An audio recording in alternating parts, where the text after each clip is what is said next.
Now listen, that's one of the great lies that's believed. But there's another one. Have you guys ever, I can remember as a young Christian, I can remember as I was reading through my Old Testament. You know, I was raised in a Catholic home. I was not exposed to the truth of the Word. And so when I was first saved, I didn't have a church. I was listening to John MacArthur on the radio, and I didn't have anybody mentoring me. I wasn't hooked in somewhere. I mean, as I'm reading through my Bible for the first time, this stuff is new. I read about David numbering the people, and God came in and brought a plague. I read about, one fella reaching out and touching the ark and God striking him down dead, and I was scared. I began to think, this God is not like I thought He was. In fact, I was finding God to be very terrifying. Let me tell you something. There was a day, this struck me too, as a young Christian, there was a day when a prophet, you guys know about this, Isaiah chapter 6, there's a prophet, very famous prophet, probably the most famous one of all, aside from Jesus Christ, at least Old Testament prophet, Isaiah. This man, he's probably one of the godliest men among the nation of the Hebrews at that time. He comes in to the temple and he beholds the Lord high and lifted up. And I'm telling you, this guy, he saw this. You can be sure he went right to his knees. I mean, he probably covered up. The glory of the Lord, the train of His robe filled that temple, and the doorpost shook, and you got seraphim, and they're shouting back and forth antiphonally, holy, holy, holy, and the place is just in smoke and shaking, and he's saying, woe is me. You know what? You know what he was not doing right at that moment?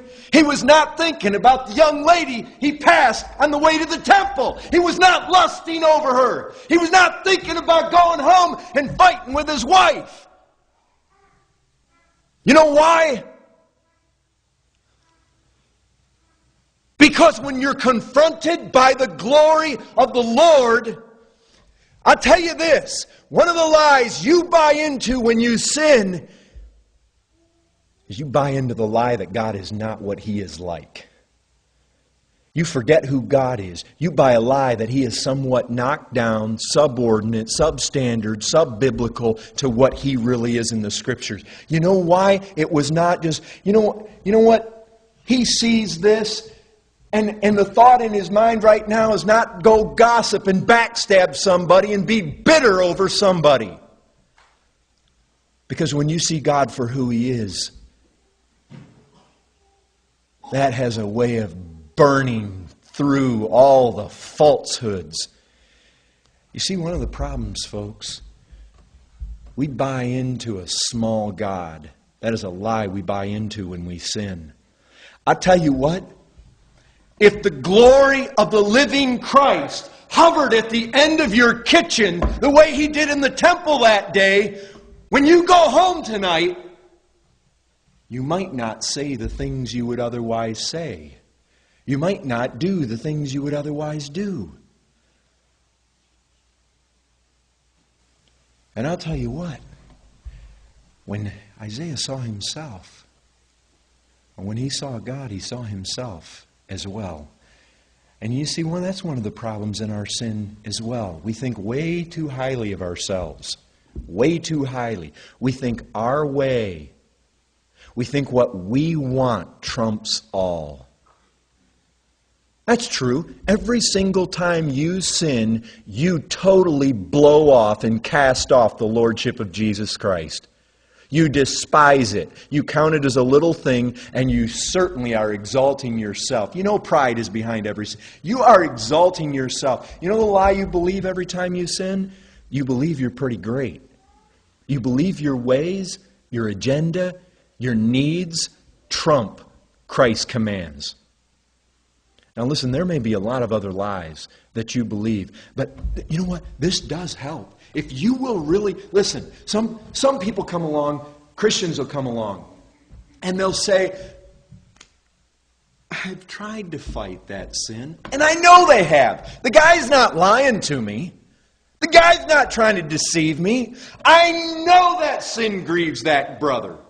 I know it grieves him. I can see the grief on his face. I know he's prayed over that sin. I know he's struggled over that sin. I know he's repented of that sin and he's been sincere. But then why do I keep going back to it? And you know what? It's because even though he may not like that sin, and even though he may be trying to fight it, he has never yet gotten to the root of the matter. He has never really gone after the lie that he believes every time he commits that sin. It will really help you. It'll help me. It'll help us if we come to grips with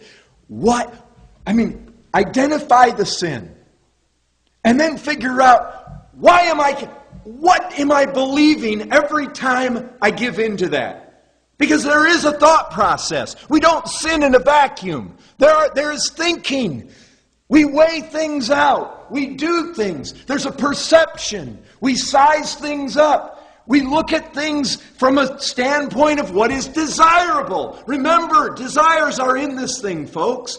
We have to figure out, how is it that those desires, how is it that sin is deceiving me? What lie am I buying into? And I'll tell you this, once you identify the lie, how do you battle sin? How do you battle corrupt desires? I'll tell you, if they're both deceitful, your weapon to kill these things is truth. If lies and deception are at the root, truth. You've got to come to the place where you have a handle, you have a grip on what is true.